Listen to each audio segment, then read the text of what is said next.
আসসালামু আলাইকুম সবাইকে। সবজি এবং চিকেন দিয়ে খুবই মজাদার একটা পাকোড়ার রেসিপি আজকে আমি আপনাদেরকে তৈরি করে দেখাবো, যার উপরটা থাকবে অনেক ক্রিস্পি আর ভিতরটা নরম। তো চলেন রেসিপি শুরু করা যাক। আজকের রেসিপির জন্য প্রথমেই একটা মিক্সিং বোলের মধ্যে নিয়ে নিচ্ছি মেজারমেন্ট কাপের 1 কাপ পরিমাণ আলু কুচি, নিচ্ছি আধা কাপ থেকে সামান্য একটু বেশি পেঁয়াজ কুচি, নিয়ে নিচ্ছি আধা কাপ পরিমাণ গাজর কুচি।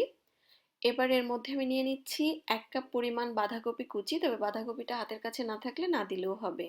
1/4 কাপ পরিমাণ ধনিয়া পাতা কুচি নিয়ে নিলাম, আর 1 টেবিল চামচ পরিমাণ নিয়ে নিলাম কাঁচামরিচ কুচি। এবার এর মধ্যে আমি দিয়ে দিচ্ছি মেজারমেন্ট কাপের 1 কাপ পরিমাণ চিকেন। চিকেনগুলোকে আমি এরকম ছোট ছোট টুকরো করে কেটে নিয়েছি।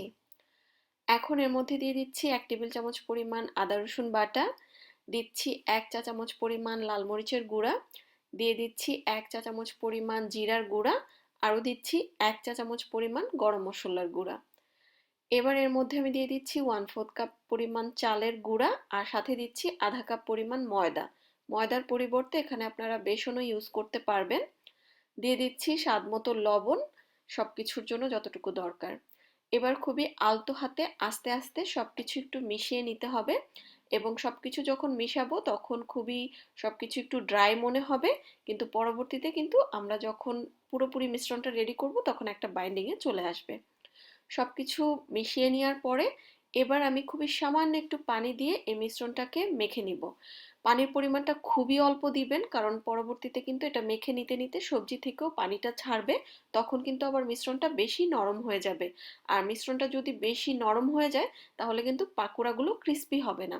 একটা আঠালো বাইন্ডিং থাকবে, কিন্তু অনেক বেশি নরম থাকবে না। সো আমার পাকোড়ার মিশ্রণ একদম রেডি। এবার চলে যাব ভেজে নেওয়ার জন্য।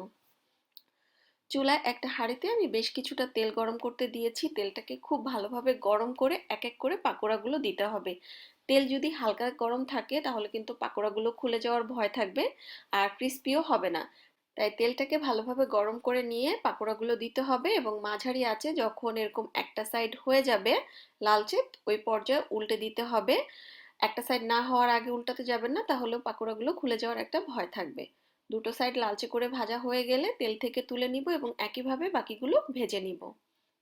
আর এই তো, এরই মাঝে তৈরি হয়ে গেল আমার ভেজিটেবল চিকেন পাকোড়া, যেটার উপরটা অনেক বেশি ক্রিস্পি আর ভিতরটা নরম, খেতে খুবই মজার হয়ে থাকে।